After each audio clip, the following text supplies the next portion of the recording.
Hi, this is Eric Larson. Hey, I'm Jackson Lansing. And I'm Colin Kelly. This is Roy Thomas. This is Mike Perkins. Hi, this is Scott Koblish. This is Alana Smith. God bless America, because this is DG Chichester, and you are listening to the Captain America Comic Book Fans Podcast.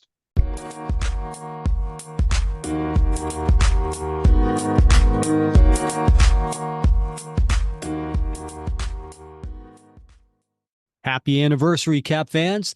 Welcome to a very special Captain America Comic Book Fans Podcast episode.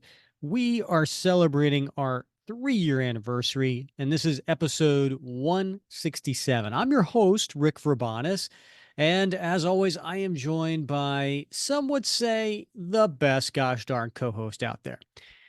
For 3 years straight, that is. And that's one Mr. Bob Lucius.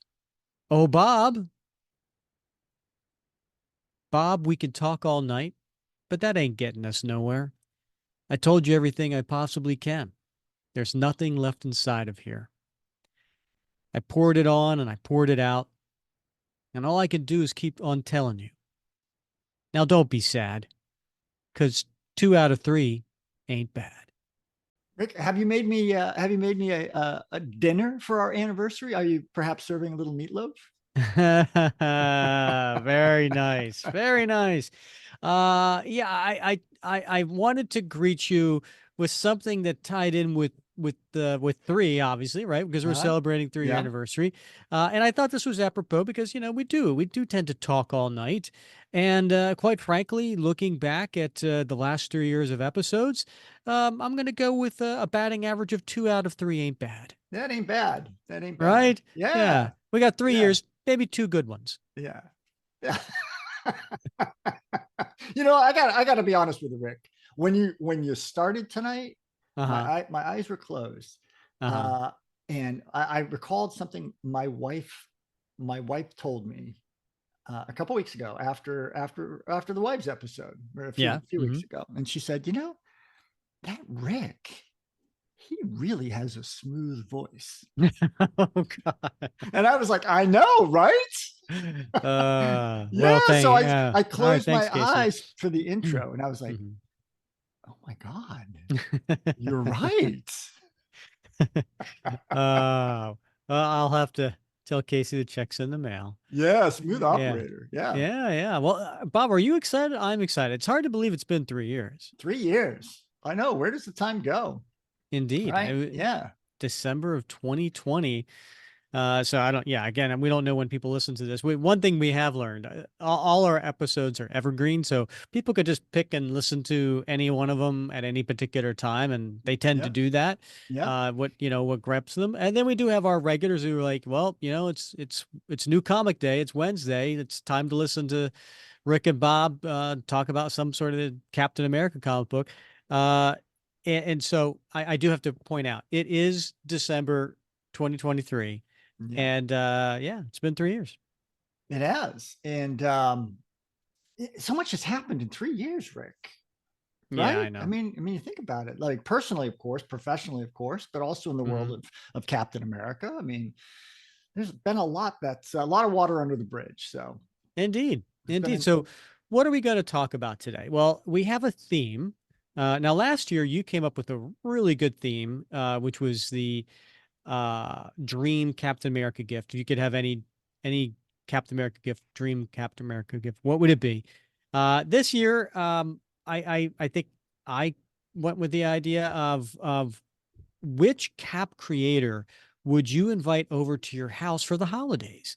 Now, this is the course of any Cap creator over the course of 80 years, so living or not. And then also, what would you serve them? Because as a host, you gotta come up with something, right? And so there was a 2-part question there, and we've had several listeners chime in with some very interesting guests, not to mention unique dishes they plan to serve. So we're going to get to those throughout the show. I'm excited to hear what folks have come up with. I'm almost as excited to hear about what they're going to serve them. Right? It is fun. You haven't heard any of these, so I haven't. No. Yeah. I've got them all planned out, so we'll right. sprinkle them in. All right. We're also going to take a look back at our favorite episodes and favorite interviews for 2023. So you and I will, I guess, pick the ones that we enjoyed the most for whatever reason. Then, as we have done the last couple of years, Bob and I will exchange gifts on air, and it will be a bit of a surprise there as well. So that'll be fun. Also, like last year, we're gonna I'm going to present my surprise Bob Lucius top 5 list. Wow. Okay. Yeah. It's a surprise for Bob, so he doesn't know about this. Yeah. But it seemed to get some favorable reaction last year. Yeah. I hope number one on that surprise. I'm looking at, Rick is always kind enough. He's a hard worker. He puts so much effort into this show, folks. You have no idea. And he always writes up an outline and sends me the outline and questions so that I don't, step on my own crank. Is that a thing? Step on a crank? Yeah. Oh yeah. You don't know what the crank is, right? I have Well, no you're probably idea. not dealing with a length issue, but for those of us who do, it's quite possible to step on your own crank. So let's just. But my Christmas, I hope that on the top of that list is you spell my name right. Sometimes I do. But the thing is, we're in a audio podcast. I just have to say it right. The rest doesn't matter. Yeah. Well, I had an experience today. I got an invoice for something I got for work, and they spelled it. The spell check always kicks in, and it came in like it always does, Robert Lucius.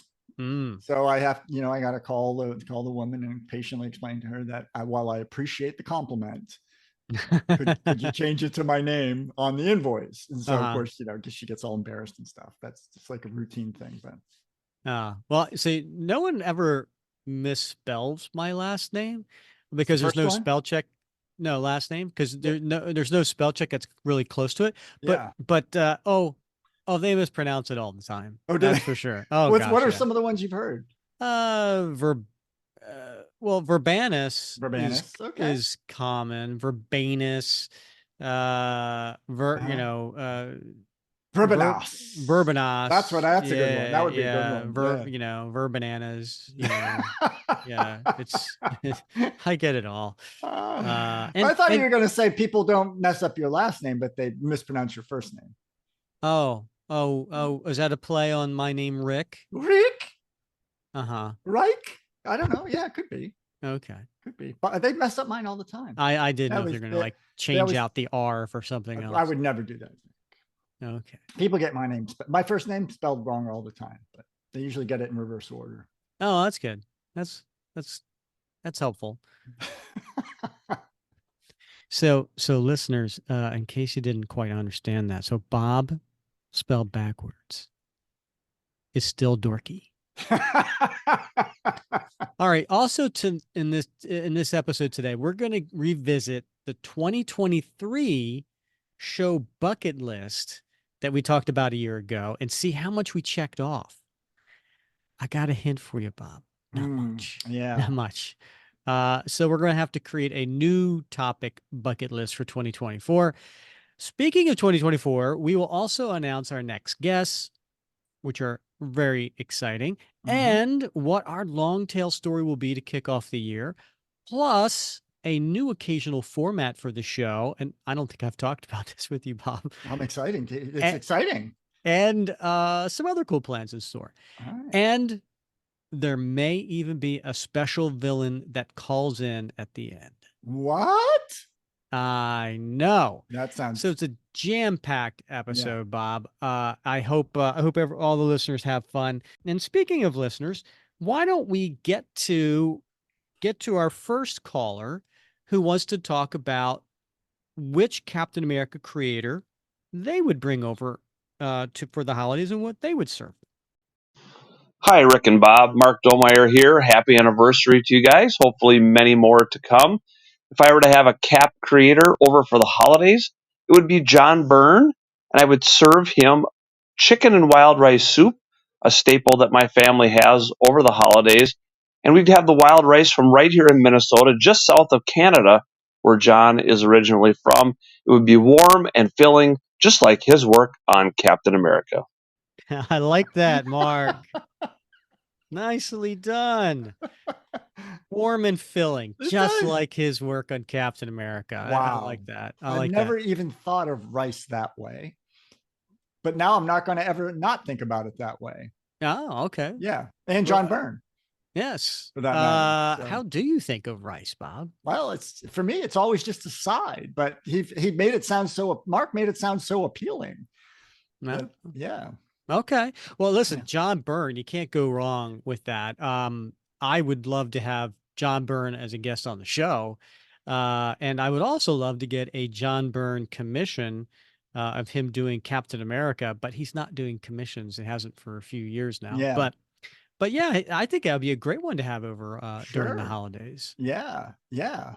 Well, you're right. You can't go wrong with John Byrne, and you can't go wrong with chicken and wild rice. So you know what?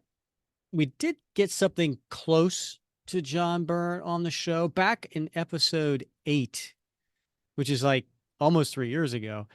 We had his inker, Joe Rubenstein, on the show, and he talked about what it was like to work with John Byrne on Captain America, and also some of the missing issue that that they worked on. Yeah, he had some really cool, interesting stories. Joe was a hoot. Yes. Great stories as always, and a little bit of the personalities are always interesting to hear about, because it's the personalities, I think, in the industry that make it interesting, for better or worse. Yep. Well, we got another person called in, and this one we're getting a call from Steve Rogers. Not that Steve Rogers. Oh, okay. This is Steve Rogers from San Antonio, not just a kid from Brooklyn. Thinking over which Captain America comics creator I would invite for the holidays, I'm thinking about how there have been so many great storytellers, so many great artists, so many great writers, so many great scripters, but so few that can do all of the above well. In my opinion, one of the best that worked on Cap was John Byrne. Whenever he took over a title at Marvel or DC, I always enjoyed the fresh take he brought to the book. What would we serve? Well, in Texas, the 4 basic food groups are steak, chicken fried steak, Mexican food, and barbecue, with pecan pie and bluebell ice cream for dessert. So it would have to be all of the above. That sounds like a feast. Wow. Indeed.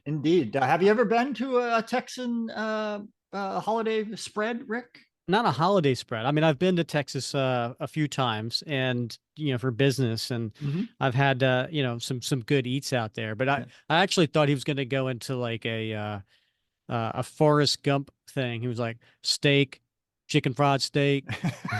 I was just going to go down a million different types of steaks. You're right. Yeah. Oh, that would have been good. Yeah. They got some real belly busters down there in Texas. So. Indeed. Well, everything's big down there. Everything's big. Yeah. John Byrne would be well treated down there. Yeah. So speaking of John Byrne, we did have earlier this year, we did do a couple of John Byrne issues. We covered them panel by panel, and specifically it was Captain America 253 and 254. Do you remember those, Bob? Wow, how could I not, Rick? All right. Do you remember what those issues covered? Was it Baron Blood? Yes. Blah blah blah blah blah. Yes, it was Baron Blood. Yeah, those are the infamous issues where I had to do 18 different dialects of a British voice. That was awesome. Yeah, that's right. Yeah, that was a good one. Yeah, that was episode 119. If anybody wants to check that out. So let's get into that. Let's talk about our favorite episodes now, which is different from favorite interviews of the past year, right? Favorite episodes. So this would be anything that wasn't an interview, or maybe it wasn't even one. Because maybe it wasn't even one of our specials, right? Because I got to tell you, I think the episode I worked the hardest on was the Captain America fantasy draft. That one I think I put the most time into. But that was all pure fun. I mean, I was just, I absolutely enjoyed that. And it was great going back and forth doing the draft with you. So that can't count that one. So I'm going to go with episode 132. And that's when we covered Captain America 270. And if anybody remembers that, 270 is during the DeMatteis and Mike Zeck, John Beatty run. And this is when Arnie Roth, Steve's childhood friend, comes back into his life, and they reunite. And so it was only one issue, but Bob, it had over 2 hour running time.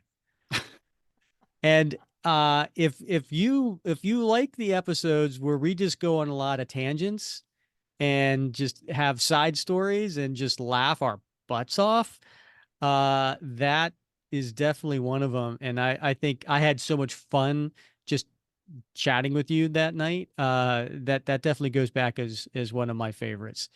And plus, if you stick around after the credits, it's my fluffy dog joke. Oh, that's a fluffy dog. Who can ever forget? Once they've heard it, you can't forget the fluffy dog joke. Yeah. I'm waiting for my next big presentation in front of a very large audience, like an auditorium size audience. Okay. I can pull that one out. Oh, so. You might want to save that for the very end. Don't open with that. Don't open. How about you, Bob? Over the last year, what was your favorite episode that we did? Rick, we did so many great stories, right? I mean, in addition to Castaway in Dimension Z, we did lots of great stories from the 60s. We did Tales of Suspense. We did stories from the 60s, the 70s, the 80s, 90s, modern stories. We even did the Ghost Army, graphic novel. And I mean, so many great things. But I got to tell you, I'm going with episode 138, which was the Taco Bell Collector's Edition episode. And I know people are probably like shaking their heads. Now, if you don't remember, it was like a 12-page issue written by Joe Caramagna with art by Scott Koblish. And it was a giveaway, 2009, given away in a kids meal at Taco Bell. Run for the border, right? And so, just a throwaway Cap Mag. But I got to tell you, I got a soft spot in my heart for those quirky books. So the one shots, the mini series, the ones that are outside of the mainstream of the Captain America mythos that we're all familiar with. The main volumes, right?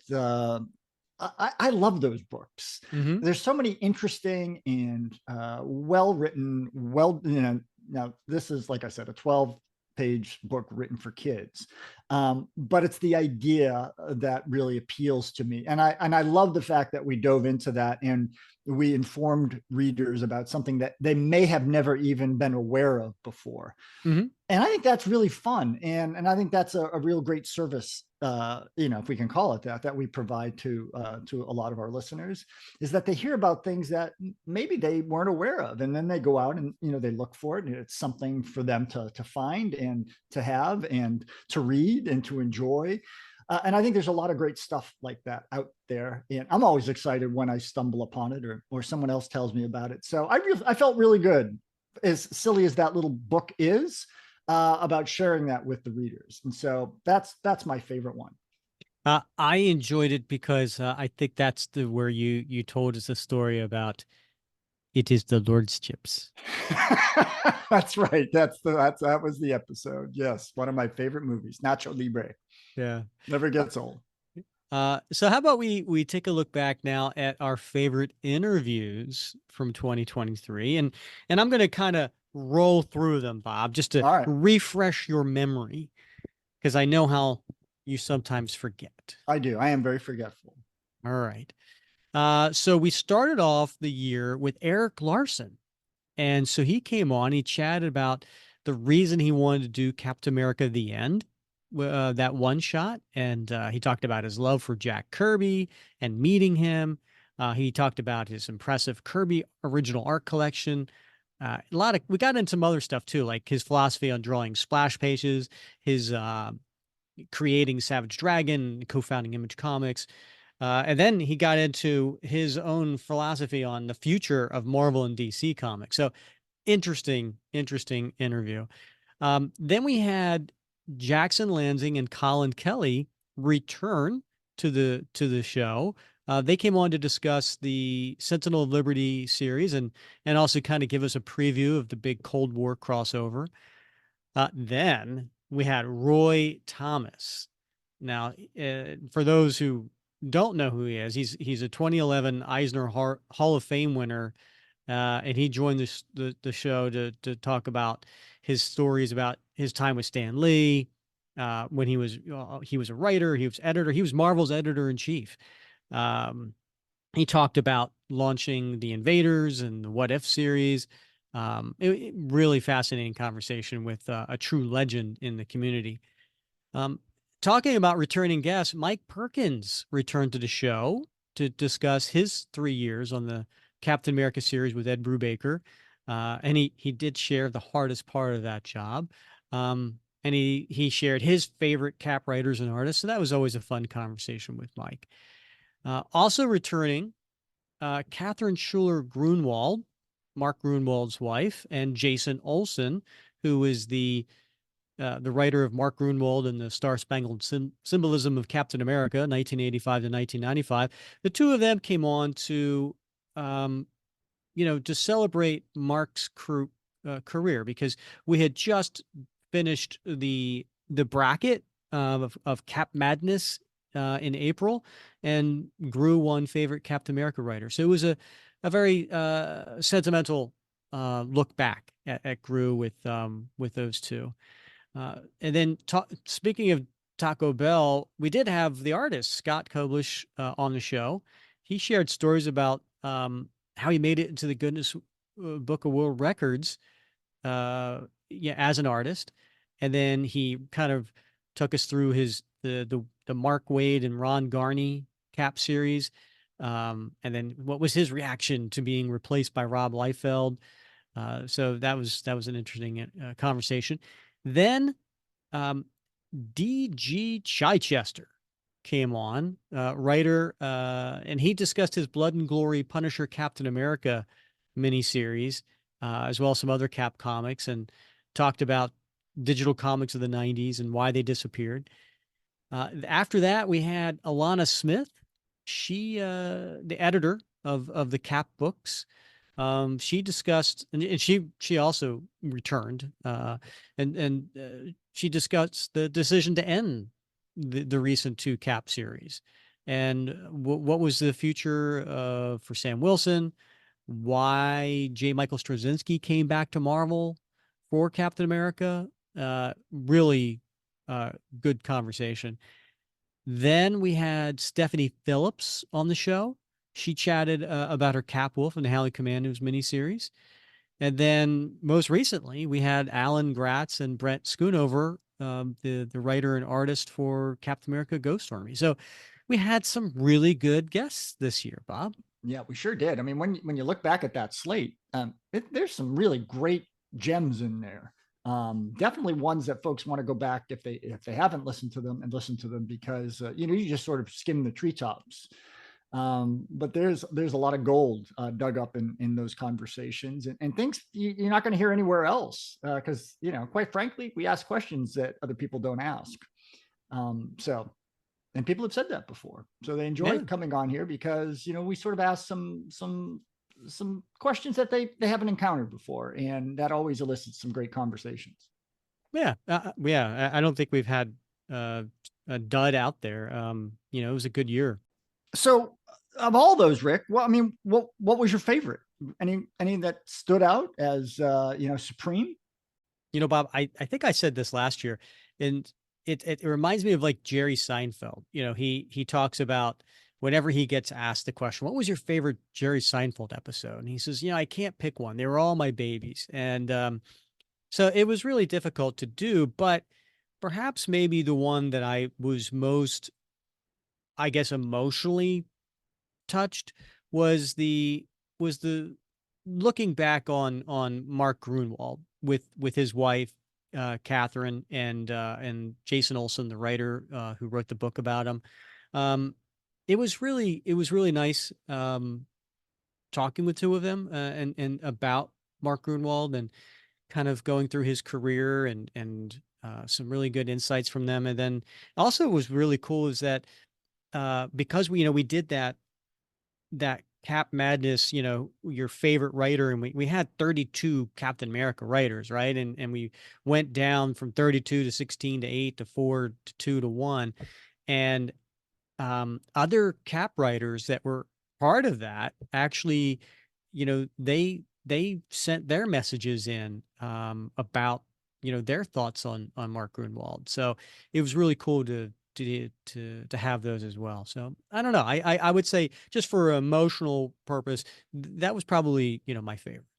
Yeah, no, I like that. I think that makes sense. And it's, I mean, it was obvious, that Catherine and Jason have a real connection too. And you could see that come out in that interview as well, that those two, have bonded over the work that he's done and the research and the writing that he's done about Gru. And they have developed a relationship out of that. And that's heartwarming as well. So, Yep. yeah. And in fact, we have another one of our patrons left us a message that maybe ties in with that. Hey, Rick and Bob, happy 3-year anniversary. I'm so glad you guys do this show. It's a highlight of my week each week. As for the question, I would like to invite Mark Gruenwald, partly because, I love him so much as a creator, but also because he unfortunately, died during kind of a hectic time at Marvel. And I would just love for him to be able to see how much Marvel has been able to grow since then and where things have gone. As for what I would serve, I would probably serve my Philly cheesesteak just because I love that recipe and I'm pretty proud of it. Who wouldn't want to have Gru over for the holidays, right? I Right. mean, the stories you could probably hear, Conversation, the, yeah. the stuff that man has seen, especially as his role as editor and every gosh, he touched so many different people within Marvel, from the creators to the staff and so on. Yeah, I mean, you could just sit back and just hear, listen all night to that guy. Right. The story is unwritten, Yeah. and hear what those might have been as well. So yeah, it would be a really fascinating conversation. How about you, Bob? Looking back over this past year, do Yeah. you have a favorite interview? I do, Rick. And again, I'm a sentimental, I'm a softie, but I'm also, you may surprise you, I'm also endlessly optimistic and hopeful. Mm. And so I loved the episode with Alana Smith, episode 147, just as I loved the first one with her. And for the same reason that I really loved, I think it was episode 35 with Tom Brevoort. And here's why. Alana's what? She's probably early 30s, right? She graduated from SUNY in 2012. She's now, the editor of several books, including, was Captain America: Sentinel of Liberty, Captain America: Symbol of Truth, Stephanie Phillips's miniseries with the Cap and the Howling Commandos, Scarlet Witch, one of the Infinity lines. She's, and now of course the Straczynski volume, right? So she's in the trenches with Cap. But here's the thing: I know, like you, you see, as I do, time and time again on Facebook about how comics today aren't as good, right? The writers aren't as good, the artists aren't as good, they're just crap. They're not like the old ones back in the day, and people just bellyache and bellyache and bellyache. But when I don't share that view, quite honestly, but when we get a chance to sit and talk for an hour and a half with someone like Alana Smith, who again is in the trenches, she's doing the work, and you see the love of the material, the love of the character, the passion for the genre. Like, I know it's in good hands. And that makes me feel warm and fuzzy inside, that like there's a future for comics, there's a future for these titles, for these characters, and they're being well stewarded. And that means a lot to me, because I love Captain America and I want Cap to be in good hands. And I feel like he is. And so that episode, just like our previous talk with her and our talk with Tom Brevoort, leaves me at the end of the conversation feeling like, okay, yeah, I don't care what anyone else says. I think it's moving in the right direction and we're doing the right thing. And we're going to have some great stories with some great art coming out of Marvel in the years ahead. Well said, Bob. Yeah. And for all the people out there who disagree with you right now, get off my lawn. You're That's it. you cranky old guys, you. Cranky old guys. Yeah. No. Yeah. Listen, we're fans of the character, and we've been through a lot of bad stories out there too. Sure. Yeah. Right. Like yeah. we and the Facebook, we have a no negative policy, right? It's an oasis on social media. Mhm. And so we don't get into what we don't like. Yeah. The podcast is different. We certainly could do that. But yeah. Right. but I'm not gonna, but Yeah. we certainly have gone through our share of bad stories. And I agree with you. I think Cap is in good hands with Alana Smith. I think she gets the character, and she's pulled in really good creative talent, since she's been here. So I agree with you. Good things ahead. Yeah. Good things ahead. All right, Bob, we have another patron who has called in and left a message on which Cap creator they would bring over for the holidays. Hey, Rick and Bob, this is Josh. If I could have any of the Captain America creators at my house, it would be Ed Brubaker and Steve Epting. And I would serve them the traditional Christmas feast of ham, stuffing, mashed potatoes, green bean casserole, all that stuff. And I would serve that to them because, in my opinion, they're the best, and that they deserve the best Christmas meal ever. Thank you for all you do. Bye. All right, Josh. All right. Thank you, Josh. We appreciate when you call in. I gotta say, I do think he cheated a little bit there, right? He picked two. He did. He did. Ed Brubaker and Steve Epting. Yeah. Which go hand in hand. Yeah. During Volume 5, Steve was the main artist, on there, with some others like Mike Perkins. But who wouldn't want to have the two of them on? They don't do interviews, right? Yeah. So it would be very challenging to talk to them. But you get them over, you fill them up with some good Southern food, get some mulled Josh. wine in them. Yeah. Right. Yeah. In fact, somebody on Facebook, his name is Louis Rosado, he said Ed Brubaker, and he gets whatever the hell he wants. Sure. I love it. Yeah. So speaking of fellow Cap fans and collectors, in 2023, we did kick off some new themed shows. And so we kicked off a little something I like to call nightcaps. And this is a series for our super soldier patrons, the ones who do support the show at a certain super soldier level. And so they get to come on the show once a year, and they get to pick the topic. And so we kicked that off with nightcaps. And you don't have to, whatever drink of choice that you want. So we kind of talk a little bit about that, and then we get into whatever they want to get into. And so we had 3 so far in 2023, and we certainly have more coming. But Capman was the first one who came on. And Chris, he's from the Facebook group, and he came on to discuss how Steve Rogers, growing up in the Great Depression, may have influenced him in today's time, and then he cited several Cap comics as reference. So for history buffs out there, that was an interesting. Oh, I love that. I could have kept talking for hours with Capman that night, Rick. I saw your eyes starting to glaze over as we were approaching like the midnight hour or whatever, but it was a fascinating conversation, and clearly Capman knew what he was talking about. He put a lot of effort and research into that night. Indeed, he did. And then Another one that had an interesting topic was Matthew Glover.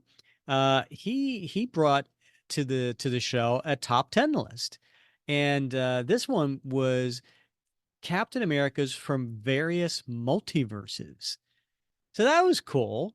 We talked about 10 different versions of Captain America throughout the different multiverses. So I had a lot of fun with that one. That was fun too, and he had such an interesting backstory as well, and his the things that he does, the talks he gives at conventions. I mean, a lot of stuff in there. Obviously cap related stuff, but it's always fascinating for me anyway. And I'm sure it is for you, Rick, too, because these are interesting people with just interesting stories about themselves that we get to hear, and that's always fun.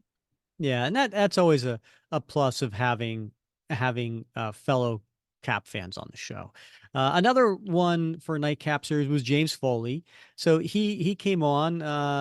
Always lots of laughs when he's with us, and he discussed how he became a Cap fan, and then what it was like trying to still collect comics while he was serving on a submarine. So that was a fun story. In fact, James actually he also called in to talk about who he would invite over for the holidays. Jack Kirby would be my first choice for a guest. To be able to discuss exactly what he and Joe were thinking when they created Captain America, and to juxtapose that with him and Stan bringing him back in the 60s. To go through the days of the quirky quartet and the ideas that they had for those stories. Also, just be able to talk to the man about being the man. To discuss the fact that he saw such history, the battles he fought, the true villainy that he saw. Did he feel, as many have said, that Ben Grimm was him put on paper? And just to be able to let him tell whatever stories that he would want to tell. That would make for a wonderful holiday season. All right. Yeah. Very nice, James. Apparently he's not going to serve him anything. Yeah, that cuts half the time is taken up with chewing. Yeah, it's true. Yeah, maybe he has a stogie for him or something. Yeah, something like that. Yeah, just liquor him up and give him a cigar and let him go. Yeah, that'd be so cool. I will say, Jack Kirby was somebody who was on my list. Now I can't do it. Yeah. Thanks for taking that one, James. But no, I totally agree. It would be so cool to have him on and talk about part of co-creating it, Captain America with Joe Simon, and so on. Yeah, such a storied life, and like you need more than a day to even begin to plumb any of it. Indeed. Talking about Cap fans, we started another Cap fan themed show that I like to call Art Captivated. And this is where we bring on guests, Cap fans, to talk about their Captain America art collection. So this could be sketches, commissions, or it could be original art. But there seems to be enough in our Facebook group and enough interest that, people want to talk about collecting Cap art. So Art Captivated was something we kicked off with my nemesis, Alberto Gonzalez. And I say my nemesis with all true love and everything. Alberto and I we're very, very friendly, and we talk several times a week. But he came on. He started collecting comics in Spain, where he grew up in the 1980s, and they talked to the differences between commissions and published art. We asked him who was his personal Cap artist Mount Rushmore, and we got through that. We also talked about who draws the best Sharon Carter.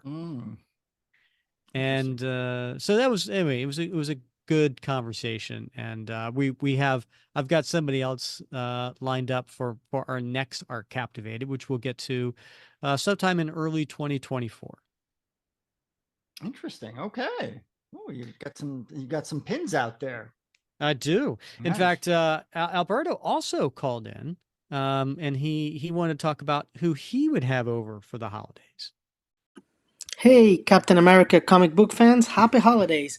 My name is Alberto and I love the podcast. If I were to have a Cap creator over for the holidays, I would definitely love to have Mike Zeck over. He's always been one of the great artists on Cap, and I've also heard he's a great guy to hang out with. So he'd definitely be one of my favorite artists to have over and get a chance to talk to him about not just everything Cap, but also Secret Wars, Punisher, Kraven's Last Hunt, and some of the other great works that he's done over the years. I know he spent a lot of time in the Philippines, and I happen to love Filipino food as well. So making a Filipino feast and some nice red wine with it, I think would be a great holiday meal, and especially with someone like Mike Zack. So happy holidays, and thank you for letting me send this message. Well, thank you, Alberto. We appreciate you calling in. And I, again, am so annoyed with you because once again, you swiped me and you took Mike Zeck. Yeah, I did. And he's going to make him a nice Filipino feast with some red wine, dude. I can't compete with You that. can't compete with a nice Filipino feast. I mean, that's good food. Yeah. So, Yeah. Were you over in the Philippines? just to visit, but I had Okay. I was in Indonesia next door, Right. and a good friend of mine and his wife were based in the Philippines. So, yeah, a lot Yeah. of Mike's semi-retired over there, has been for a little while now. Again, someone else would love to have on the show, yeah, but one of these days. yeah, interesting. Maybe we just have to go to the Manila Maybe road trip. road trip. Podcast from Manila. That's right. The Thriller in Manila, number 2. Yeah, there you go. Wow, did you just do a sports reference? I did. Did you like Uh, that? also, so we talked about episodes, we talked about interviews. There were some really cool specials that we did last year as well. We did a couple top 10 lists. In February, right around Valentine's Day, we did top 10 Captain America love interests. Mm-hmm. We got a lot of votes for that in a Facebook poll, and Yeah. then we went through and gave our top 10 list. And then we did something that I had been wanting to do for a while, and that was top 10 one and done Cap villains. So these were villains that made an appearance. Now it could have been multiple issues, but that was it. Mm-hmm. They weren't to be seen again. And so that took a lot of research It because surely did. Yeah, more than I just the one, expected. yeah, just the ones like you think you're like, oh, I never saw them again, and then you look it up, and like, no, they were in Power Man and Iron Fist for 3 issues. Yeah. Right. Yeah, just crazy like characters that like, nah, they never use that dude again. Yeah. Yeah, nope. I also mentioned one of my favorites was the Captain America Fantasy Draft, and Yeah. we had such a good time on that. We've decided we're going to do it again in April. Right. Yeah. I mean, it was a lot of fun. I loved like my favorite was the you shared a picture of yourself sitting on the beach prepping, doing research. Yes. And I was like, oh, I love that. I love the fact that like, you were so into it and so excited about it. And you got me excited about it because I'd never done a fantasy football thing in my life. Yeah, And it really showed. perhaps. But I was proud of like the story. I never really, I've been reading comics for, years and years and years, but it never occurred to me, never to try to like plot out a story in my head. And so I enjoyed that challenge quite a bit, actually. And I think it'd be fun to do it again. And we talked about some ways to mix it up a little bit and get some other folks involved in it. And I think it's going to be fun to do it again. Yeah, you know what else was really super cool and surprising that came out of that episode, Bob, was that one of our listeners and member of the Facebook group, Rory Hensley, he drew covers to our imaginary stories. Yeah, that was cool. I have the one that he drew for my story up with all my statues. Avenger versus Soldier versus Spy. Yeah, I mean, it's awesome. I mean, I'm so touched that like you went to that effort to do I that. know, so cool. And then he for mine, he had basically Sharon Carter walking away from a surprised Cap as Bernie and Rachel were behind him, and then you see the shadows of Dr. Faustus and Viper. You know, and he put it on a Cap comic that had, you know, the letters across, you know, Captain America, and then the little icon, the 20 cents, Marvel Comics Group, you know, approved by comics. I mean, just, you know, it was so cool. And that, I don't think we could thank Rory enough for that. No. Yeah. Yeah. Love it. I love that work. I've got a little frame for it, put it up there because it means a lot to me. Yep. And then the last special that we did in 2023 was the interview with the wives. And that was due to listener demand, right? We put a poll out there, and was it like 70% said yes, bring the wives on, we want to hear from them, and that was fun. That was a good time. It was great to get to meet your better half and talk to her and hear a little bit about you behind you know, the celebrity persona. And so yeah, it was, and some questions too that had me squirming in my seat a little bit. So yeah, indeed. And I gotta say, learning a little bit about you and your purchasing in twos was I can't help it. that was fascinating. Yeah. Also, just looking back at 2023, you know, another thing we did, we created a new variant of the What Would Cap Do challenge coin. And so that was something I think you really pushed for. And we went with the red. So we do have that one out there, which, so if for any of our new patrons, you know, sign up to support the show, and we're gonna, you know, send you a What Would Cap Do challenge coin, so the new red one. In fact, Bob, one of the things that I need to do, and it's going to be happening very, very soon because I have some actual time off from work, we promised that we were going to send the new variant challenge coin to those who are still patrons of the group and show who've been here for over a year. So Grant, James, Seth, Ash, Thomas, Scott, Chris, Aaron, Matthew, Chris, Steve, Dennis, Josh, and Michael, you're all going to be getting the new version of the coin for being a continued patron of the group for over a year. It's just our way of saying thank you. Yeah. 14 of my favorite people right there. So appreciate your support after all this time, your continued support, and your loyalty, quite frankly, and your comments, because you also provide feedback in the group and on the podcast. And it's always fun to hear from you. Speaking of patrons, we got another call in. Hi, this is Michael C. Johnson. To answer your question, assuming that we mean living creators, since Mark Grunwald is no longer with us, I would choose Mark Waid. My primary reason for choosing him, outside of the fact that I just love his work, is that he is actually a really genuinely nice guy and very generous with the fans.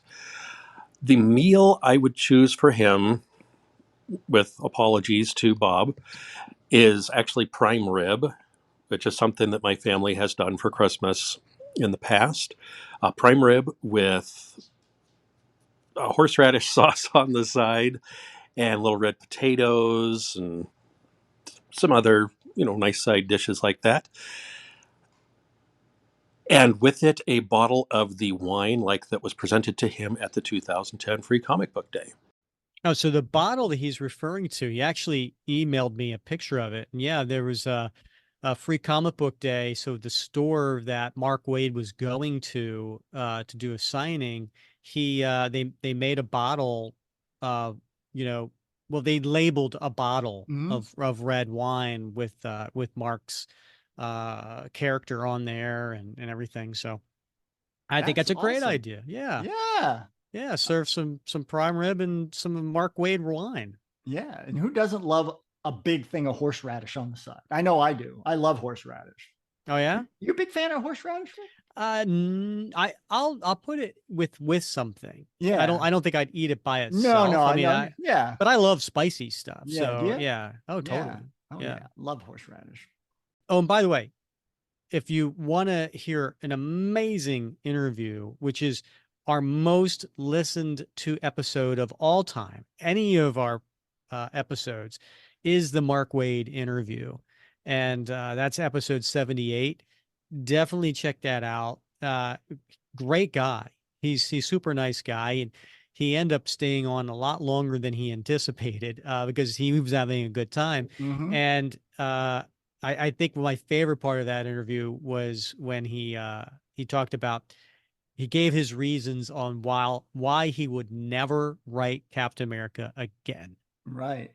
Yeah. Yeah. Yeah.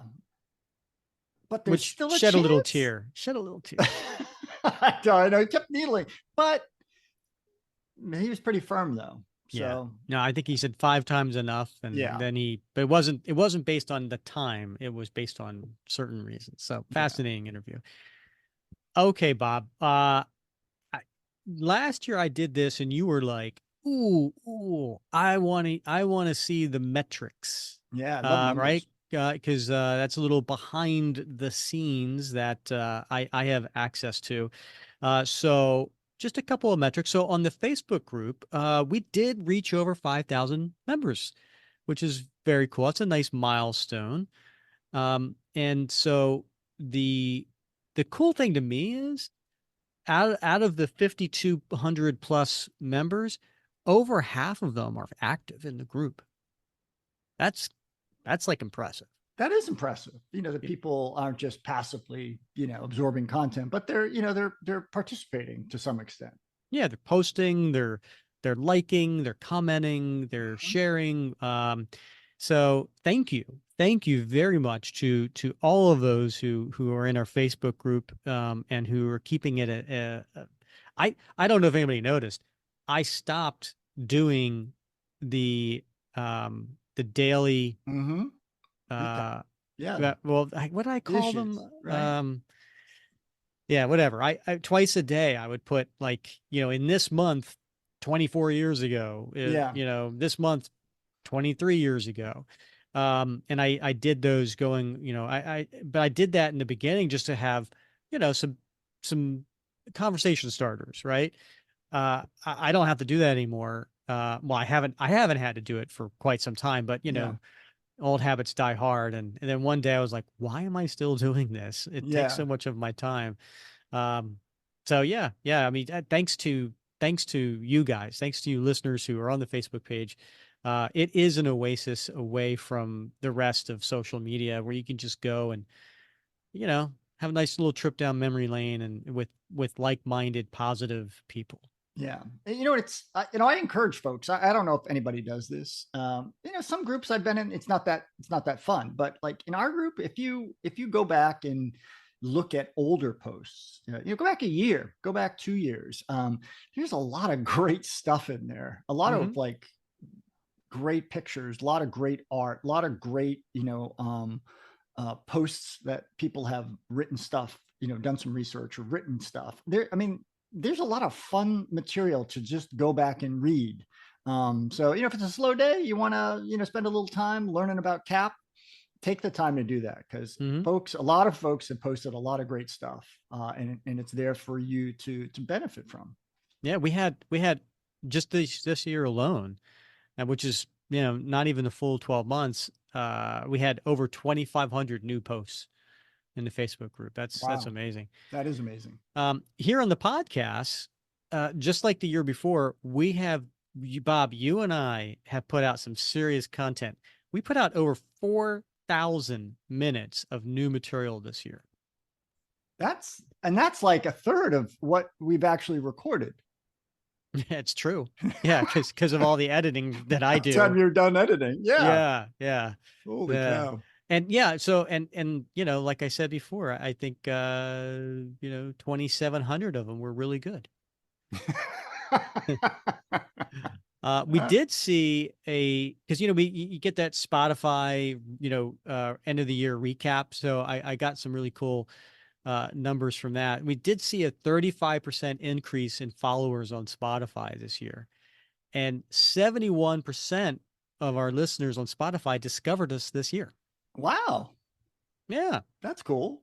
And I thought also, I thought it was cool was we made the top 10 podcast on Spotify. No, keep that in mind. It is on Spotify. The top 10 podcasts on Spotify for 124 listeners. We made top 5 for 87 listeners. And we were the number 1 podcast on Spotify for 33 people, which I just think so cool. I find that so surreal that 33 people were like, yep, they got here's your number 1 podcast that you listened to this year. That's awesome. We're not even a true murder, podcast. I know. And you're killing it. We're just, well, a little pun there, Bob. Yeah. Well, it just goes to show that fun, positive things have a place in society as well. Yeah. Yeah. Good point. Yeah. And then last year, I told you we were listened into 87 different countries. This year, we are well over 100, like an additional 25 new countries listened to this year. Wow. Tell me Liechtenstein is one of them. I've been shooting for Liechtenstein. We had Liechtenstein last year. Did we? Yeah. You know what it was? I meant to look this up. You were disappointed. We were in South Korea last year, but we weren't in North Korea. And you were pretty disappointed. I was. Yeah. Yeah. Hold on. Come on, Kim Jong. I'm going to look this up. Hold on. I love that movie.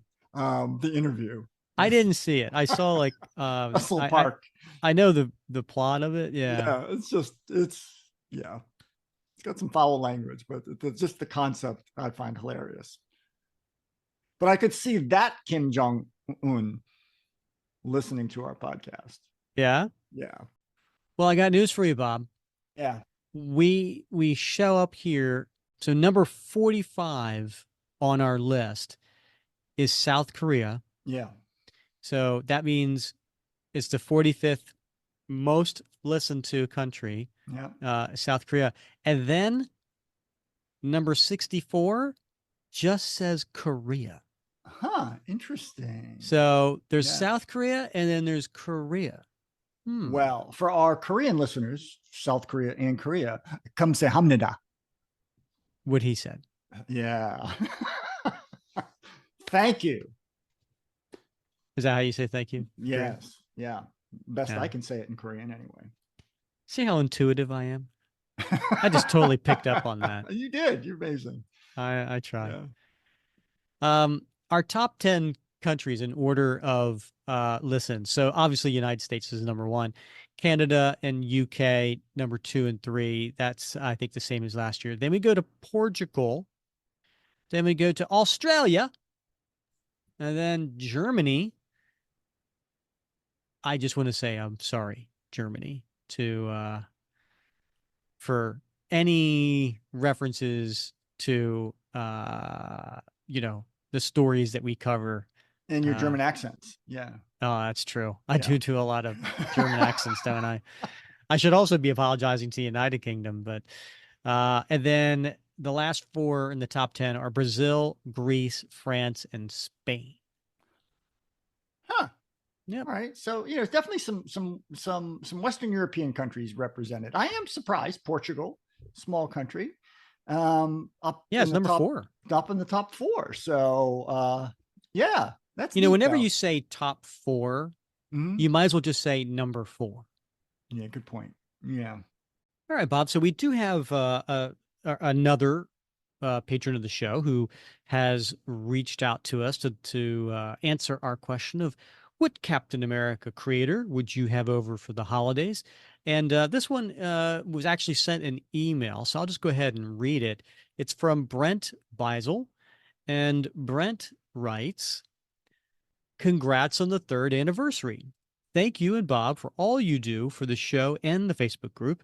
I really appreciate that you've created a place for all of us Cap fans to share our common interest and celebrate our favorite fictional character, although I'm not sure yet if mine is Captain America or Steve Rogers. There are so many Cap creators that I'd love to have over for the holidays. I would love to pick the brain of Lee or Kirby and learn about the decision to bring Cap back in the early 60s, or Ed Brubaker so I could ask about his different take on Cap, like the spy versus soldier angle, showing an angry, more emotional Cap, and of course the decision to kill Cap. But the choice I'm going with is Rick Remender. Like you guys, I didn't appreciate Rick's run on Cap when I first read it. I loved Brubaker's run, and seeing what Rick and JR, which is John Remender Jr., did was a bit of a shock to the system. But through rereading that run, I've come to appreciate so much of that run. Rick promised to change the status quo for Cap, and he did. I don't think the man further out of time idea held up, but instead, he changed Cap forever by introducing Ian. It gave all fans a chance to see Cap like never before. When it comes to Ian, Cap is prone to act on emotion rather than logic and reason, and it makes Cap a completely different character. This theme reoccurs in the recent Cold War storyline to the point that Sam needs to talk sense into Cap. I'd love to have a long discussion with Rick Remender about his decision to make Cap a father and how that echoes real life. I could certainly say being a father changed me, and I'm sure others would say the same. I'd also love to ask Rick about the choice to hand the Cap title over to Sam, fulfilling the promise that was hinted at throughout Cap's history. If Rick came to dinner, I'd serve honey baked Sam ham, nomad shed potatoes, jet black beans, and mind bubbled tea. All clearly intended puns that are nods to Volume 7. On a side note, do you think Sam Wilson eats turkey or chicken or any other type of bird? That would seem to be messed up given his mind link to birds. Thanks again for all you do. Brent Beisel. Oh man, that was awesome. Yeah. Well written. Just fabulous. Thanks, Brent. Yeah, so cool you picked Rick Remender.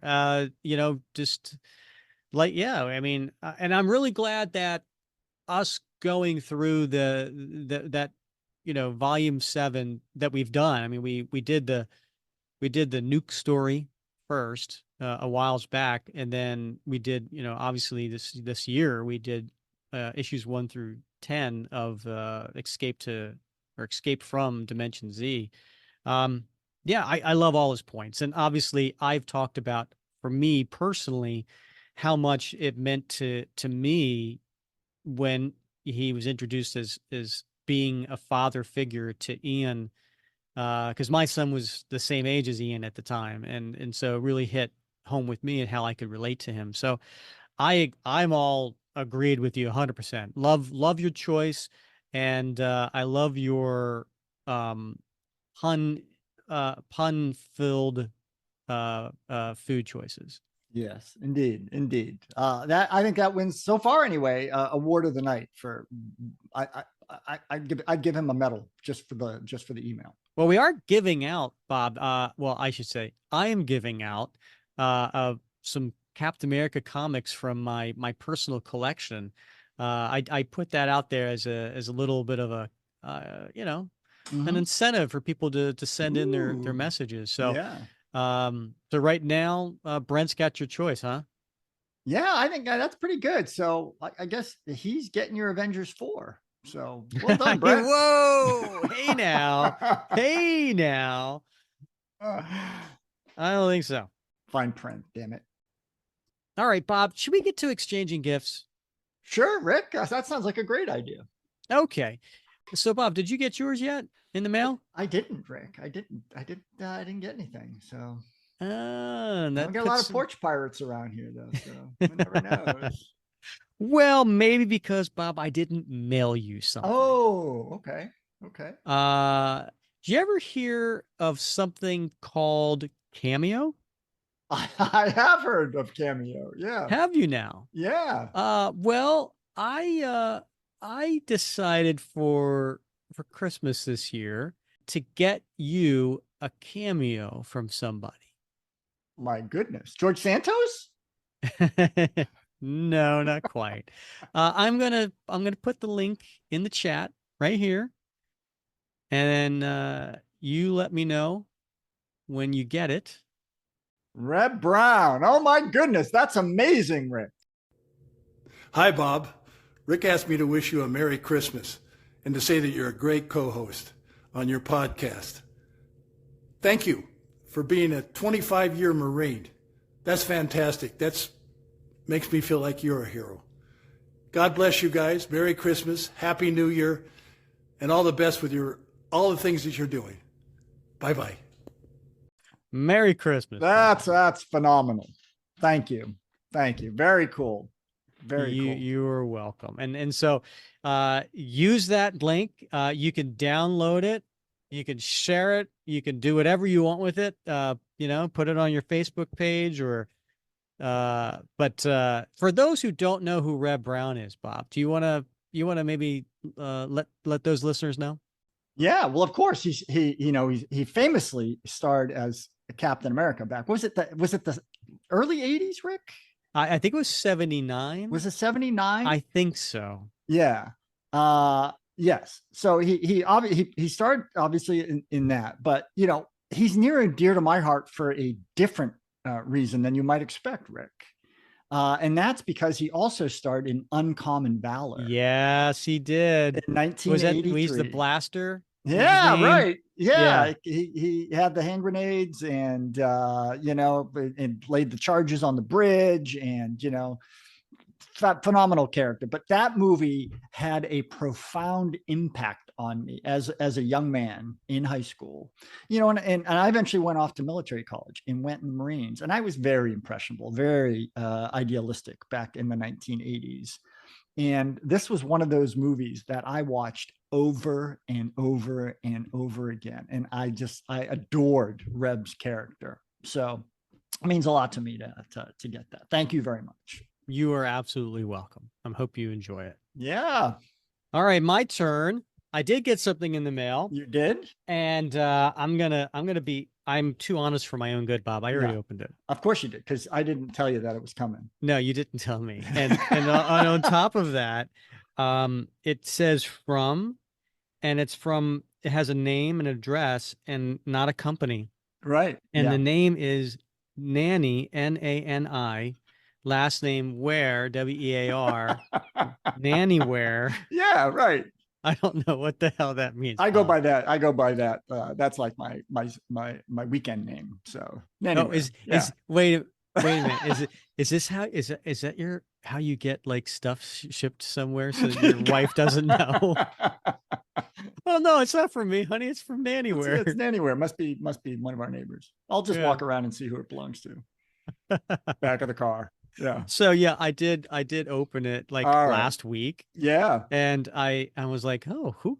I'm like, because I thought I ordered something and it was like for my wife or kids, for holidays. Sure. So anyway, it's okay. But I could pretend to be surprised by it. Yeah, but just pretend. Yeah. Okay. Nobody's listening. All right, here we go. Oh, it was such a hard package to open. It really is. The tape's on there really, really tight. Yeah. Yeah, there we go. Yeah. Oh, you got it open. Good. Oh, thank goodness. Oh, hold on. Now, here's a piece of paper in here, Bob. Yeah. And it says, a note from your gift giver. Huh. Happy holidays from the entire Project Rebirth team. What? Yeah, they're good guys. What? Yeah, good. Hold on. What do we got in here? It's a flask. A flask, you say? It is a flask. Because apparently I'm a booze hound. But no, it's not just any flask, Bob. This is a really nice large flask. But Bob, it says on here, Dr. Abraham Erskine's Super Soldier Serum enhanced with Vita Rays, batch 006-V2, property of Operation Rebirth. Well, apparently, yeah. With this right dose here, yeah. You may be not saying, yeah, I may not be around for next episode. Yeah. Well, here's the thing, Rick. I often see you out and about, right? You're either at the football game, you're tailgating, you're out, but it just looks so darn cold up there. It is cold. Right. And I worry about you. And so I think, it's medicinal only, This is not for enjoyment. It's medicinal purposes only. You need to have a little something to keep you warm on the inside when winter comes and you're at those Eagle tailgating events, and that fits right in your pocket. So yeah. It was very thoughtful. Thank you very much, Nanny. It was a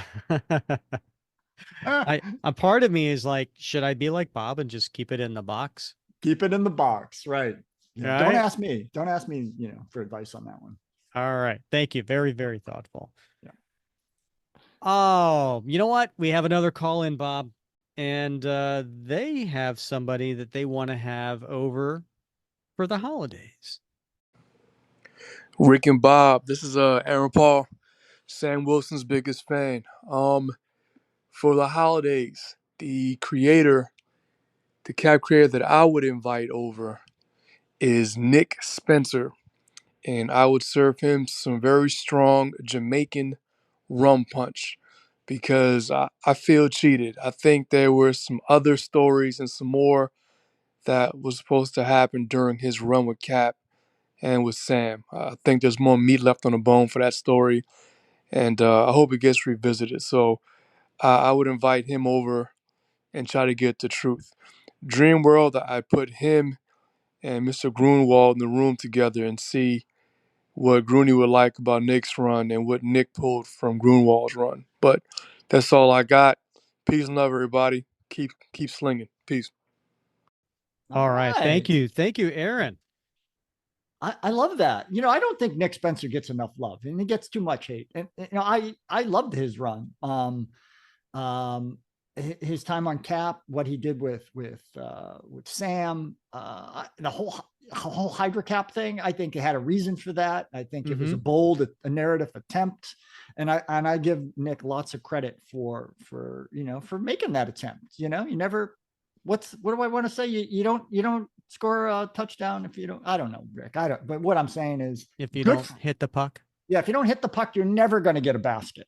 So yeah, Aaron, I'm with you, buddy, and I think that would be an amazing conversation to have over some rum punch.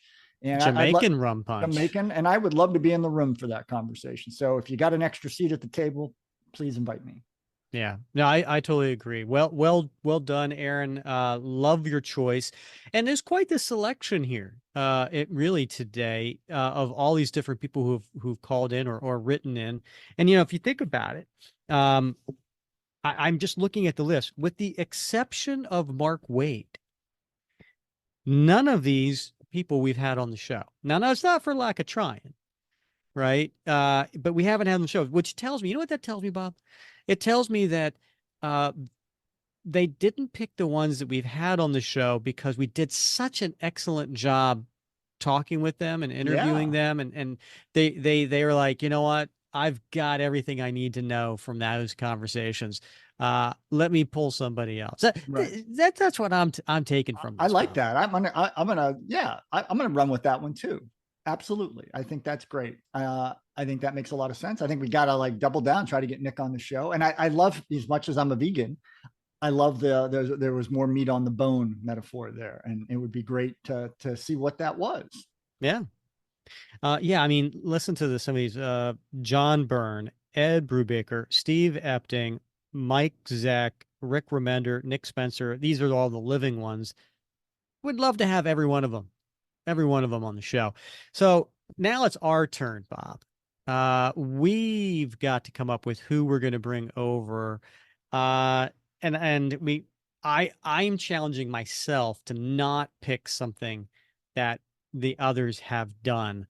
But don't let that stop you, Bob. Who are you inviting over? I'm going to invite Paulo Rivera.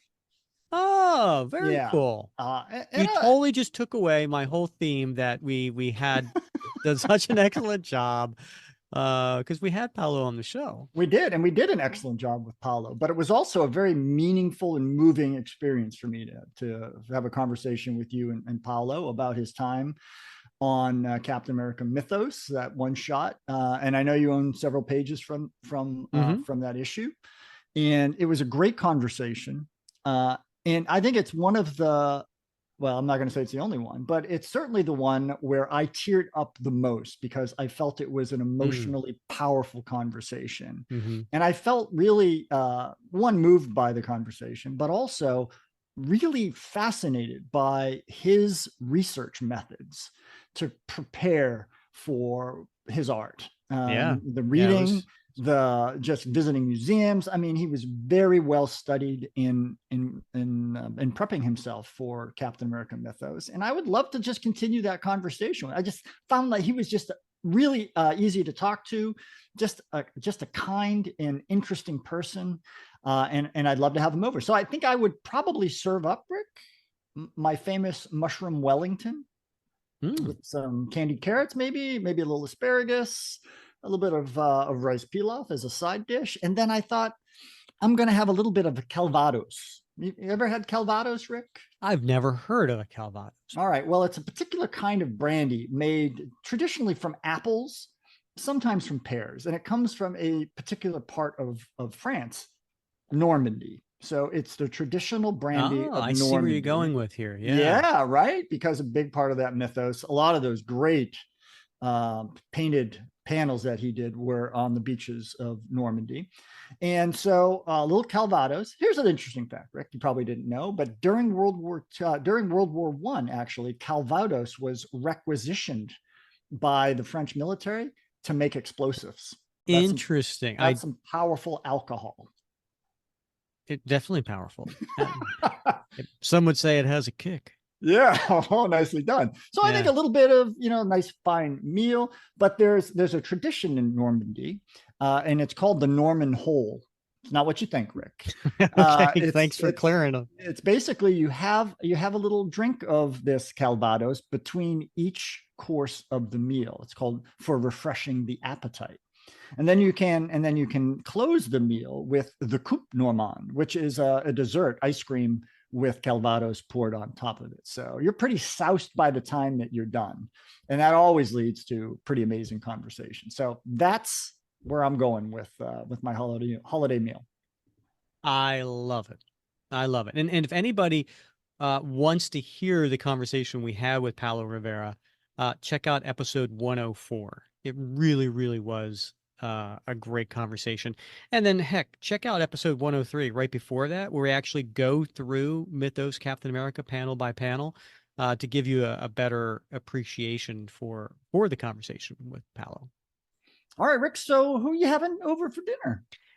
Well, I struggled with this, right? Because I was like, well, I'm gonna have Mike Zeck over, and then like Jerry Seinfeld with the Newman. I got Alberto swiped me again. Then I thought, well, heck yeah, I would love to have John Byrne. And then two people picked John Byrne. And then I was like, oh, okay, well, Ed Brubaker would be great. No. Jack Kirby, no. So I'm gonna have to go with Stan Lee. I just think it would be fantastic to have him over the house. In a nice casual atmosphere, because he's a storyteller. Yeah. And I'm sure you just wind him up a little bit and he'll just probably go to town and tell you all these different stories. Now, say what you want, if any of them are exaggerated or whatever, but maybe we're looking at the, I don't know, the mid to late 80s Stan Lee. In the mid to 80s, so his memory is a little bit more crisp of what happened. Because I'd love to know what in the world, where'd you and Jack came up with the idea of bringing Steve Rogers out of the ice, or no, I'm sorry, just bringing him back and then coming up with this idea that, he'd been frozen all this time. And I don't know. I think he would be a fascinating guest over. And as far, I tell you, I'm impressed by the amount of thought that you put into your meal and everything. Because all I can think of was, I'm just going to give him whatever his favorite adult beverage is, and I'm just going to get him liquored up. So get him a little truth serum in him. Yeah. So it's like a date. Yeah, pretty much. Sounds like a lot of fun, Rick. I think that would be a great conversation. And you've got, sort of the depth of knowledge that you could really pull some real gems out of Stan. So Yeah, he would just be fascinating. All right, so let's get to just looking back on the 2023 bucket list, Bob. So a year ago, we said, here's some things that we want to do in 2023. And then we were like, okay. And actually, a lot of them were your ideas. I'm looking at these now, and I'm like, oh yeah, those are some ones I came up with. Yeah. Yeah. And frankly, the first four were actually on the 2022 bucket list as well. Yeah. You don't say. I don't say. Yeah. So here's the 2023 bucket list. We had Medusa Effect. Right? That was the Roy Thomas one shot you really wanted to talk about. And I think I said last year, I said, we could do it. I want to wait until we have Roy Thomas on before we do it. And so now I don't have that excuse. The Patriot miniseries. Good stuff. You said you wanted to get to 2 Golden Age stories. Now, I seem to recall we did a Golden Age story. Wasn't there a story where Captain America and Bucky there was a bomb behind the clock? That was right? we did a 1950s Combi Smasher story. Oh, well, then that would not have been Golden Age then. Well, it's considered Golden Age. Yeah. 40s and 50s considered Golden Age up until that point anyway. Yeah, 50s a lot of people consider Silver Age. Well, not these caps. I mean, a lot of folks have called it what do they call it? The Rocket Age or something. Isn't that but anyway, these are generally considered Golden Age books. So can we check it off then? We could you could check that one off. I'd be okay with that. All right, check. All right. The next one also from 2022 is What If 44. Why didn't we get to What If 44? I don't know. What is What If? I can't remember off the top of my head. That's what I think What If Captain America had been revived today. Oh, yeah, that with the speech. Yeah, that's a great. We got to get to that. Yeah. All right, we got to put that on the 20. It routinely gets posted in the group. Yeah, folks love that cover and love the story. So yeah, we did this past year. I think right before we had Roy Thomas on, we did the other What If, the one that he did, which was like 4 or something. Yeah, I think it was number 4 from 1977. So we did that What If. We did What If 4, just not 44. So we got to get to that. Also, last year we said we're going to do March Madness again, and we did. So we could check that one. All right. And we'll do it again this year. Got to figure out which one we're going to do though, right? Because we have we did favorite artist, then we did favorite cover. Last year we did favorite writer. So we got to figure out a new one. Maybe we go back and we do artist, but it's reseeded based on how it did last time, because I got a little gruff for that. Yeah. I got a little guff. Yeah, you got a little guff. That's what it was. Yeah. We'll figure that out. Okay. Theater of War. Some good one-shot stories in Theater of War. Dead Men Running. Yeah. Interesting story. Painful story. What is it? 3 issues, I think. Dead Men Running. Never read it. Yeah. Annuals. You wanted to touch on some annuals. Yeah, there's some good annuals. Yeah, we could figure one out. Yeah, we'll add that to 24 list. The one from the Coates run, that annual. Was that volume 8 or something? Volume 8? I can't remember. It was volume 10. Was it volume 10? Yeah. So that they only had, I think they had 2 annuals. Anyway, annual number 1. Great story, great art. I think it'd be great to do. Okay. We did talk about doing a top 10 capped speeches. Top 10 speeches by Captain America. But that would require a little effort on your part, Bob. So yeah, that's a lot of speeches. You tell me when you want to get to that. Yeah, it's a lot of speeches. It is a lot of speeches. So we could always ask the Facebook group too, you know, put it out there, like, which are some of your favorites. Yeah, we could do that one. Yeah, we could take that one on. We talked about doing community theater, and I'm going to put this on the 24 list. We do definitely want to do that. It would require a lot of time and preparation and planning. It is something that I think I definitely want to do. I know there's interest in doing that. Yeah. There's And some then good talent. you said you wanted to do a deep dive on Jeff Mace. Yeah, I think that'd be fun.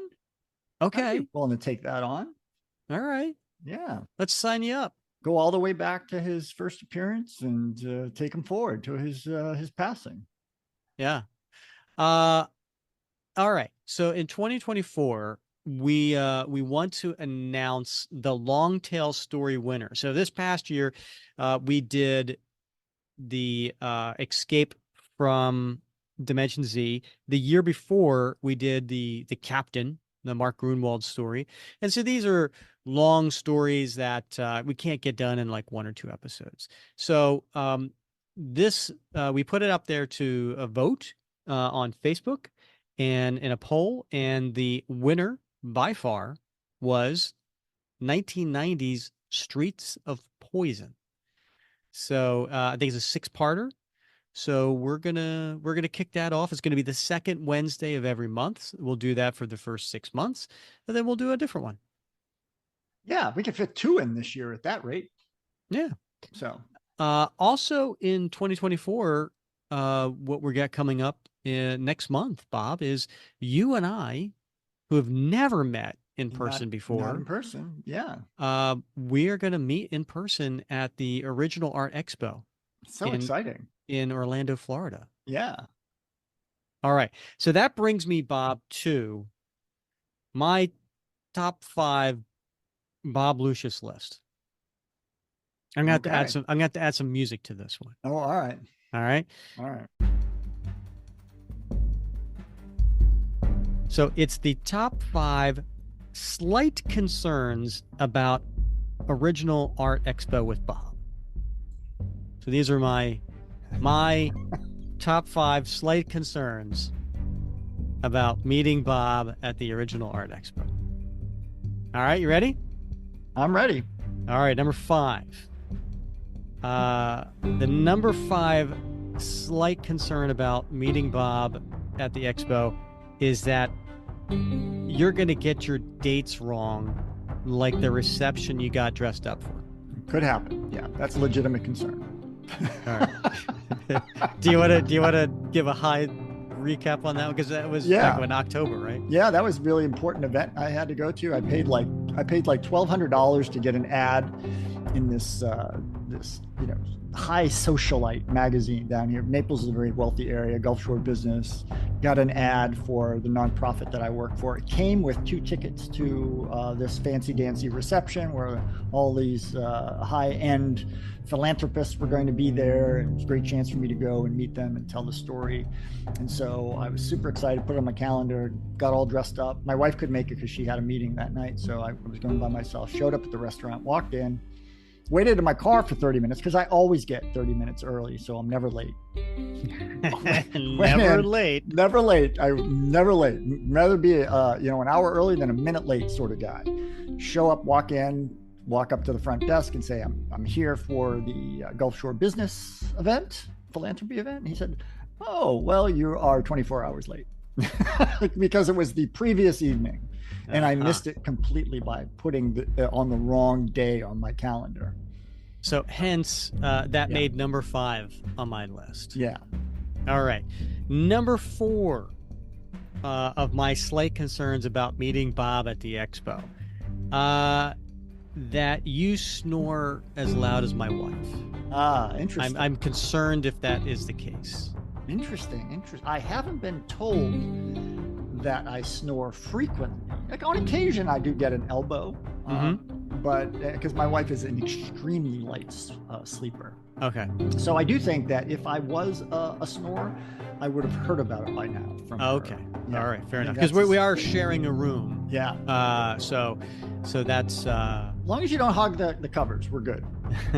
Well, maybe that's another number here. So the number 3 slight concern I have about meeting Bob at the expo is that you might go too heavy on the Dracor Noir. Yeah. Well, that is a legitimate concern as well, because I do like to smell sexy. So, and I don't get out very much. So, I got news for you, Bob. No, just don't do it. I have I've been accused of having like a bloodhound's nose, and perfumes and colognes and scents like that will like instantly give me a headache. So Well, legitimate concern about your Dracor Noir. Well, I don't use cologne, Rick. Never have. Okay. Well, I shouldn't say never have. Haven't since I left high school. Don't use any cologne whatsoever, and my deodorant is unscented as well. So we got that. Hey, me too. But legitimate concern about any convention. I haven't been to a convention in a very long time, but I do read that there are issues with people with body odor at conventions. So a little bit, want to. I'll put on an extra dose of my unscented deodorant just to protect other folks. Appreciate that. All right, number 2 slight concern about meeting Bob at the expo, that you may not understand the purpose of a robe. Yeah. I like to call it a kimono. Is that what we're talking about? Because I have my silk dragon kimono that I'll be wearing. So okay. Yeah. So I think it's and it is. It does come at least up to my mid thigh. Excellent. So, or I should say, down to my mid thigh. Yeah. Yeah. All right. As long as I don't drop anything. Yeah, your sounds okay. All right, and now my number 1 slight concern about meeting Bob at the expo is that I'm concerned that you can't fall asleep unless you spoon. Well, tell me that's not the case, Bob. Look, spooning is the least of your concerns, Rick. It's when I need to fork that's a problem. Okay. All right. Well, there you go. That was my top 5 list for Bob. One last thing, actually 2 last things, because we do have one last call in, and it may be that villain that I mentioned. Ooh. But I did want to talk about a new type of episode that we're gonna try out this year, because we talked about this before. We've had some of our listeners have said, you know what, guys, I don't need to hear you act out the comic. Yeah. Right. Let's just talk about the comic. All right. We heard you loud and clear. We tried to do that before. It's a little extra work, to be honest, to do that. But there are some things, some stories that, maybe it's like the Patriot miniseries or something like that. Yeah. You know what I mean? Dead Men Running. Sure. Yeah. Where we just take the story and we call it. And so, as I like to do with all of the themes, Bob, I like to tie it back. So we're going to call this a recap. Nice. Right? Yeah. And then we're going to specify that. So we're going to call them recaps. So that way, those who don't like when we act out the stuff, the long format, right, that they can go, oh, I'll listen to this one. No, I think that's a great idea. And it gives us a lot more flexibility, I think. Again, for some of those longer stories that we don't really want to do a multi-episode, program. But also it's an opportunity to do a couple shorter ones. So a lot of times the stories are disconnected in time, but they're related in some way. One might be from the 60s, but there might be one from the late 70s or early 80s, and they're connected in a way. And it's a chance for us to talk about both of them in this format. Yep. All right. So that'll be something we'll try to do in 2024. All right, Bob. I know I've been teasing this. We do have another call. This is the last one for the show. Are you ready? I am so ready. All right. Toi? Could it be that this silly podcast has reached its third anniversary? No, mais oui. So congratulations, Bob, and your fuzzy-headed sidekick on this great accomplishment. As for creators, unfortunately, the Jack Kirby and Stan Lee, they are no longer with us. So Batroc would like to extend the invitation to Bob to join him for the holidays. We will have the French baguette, the French fries, and of course the omelette. But never fear, mon ami. Batroc will only use the egg substitute. Now watch as Batroc leaps away in his festive holiday attire. Leap, leap, flip! Oh, come on. I look forward to our visits every year. Oh, you know what? All right. So what? I'm just their fuzzy-headed sidekick. What? Why is he so mean to me? I don't. Every time he calls in, it's the French. They've got a chip of cheese on their shoulder. So, apparently. Yeah. But no, that was a friend of the show, John Waller Sewell. Thanks for calling in, John. Always enjoy your Batroc impersonation. So, all right, Bob. I already mentioned next episode. Come back to do Thunderbolts #1, and it is a really explosive first issue. So lots going on with some of our favorite characters from the Captain America Sentinel Liberty series. And then it will get you ready for our conversation the next episode with Jackson Lansing and Colin Kelly. Any final words for our third year anniversary show? Man, it just keeps getting better and better, Rick. Thank you for the laughs and the friendship and the fun and for the journey. So I'm looking forward to the coming year. Absolutely. And as always, Bob, it has been fun wrapping cap with you. All right, he's Bob Lucius. I'm Rick Verbanis, and you have been listening to another episode of the Captain America Comic Book Fans Podcast.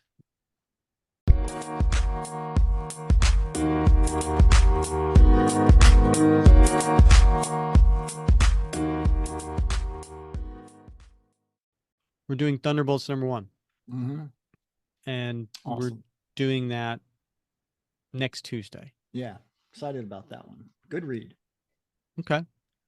Yeah. Cool. Maybe you could do the voice of Contessa. Ooh, I'll have to start practicing. I'm not sure where is she from anyway. Her backstory is a little squirrely. I can't remember. I have to look it up. Yeah. Yeah, you should practice that. Okay.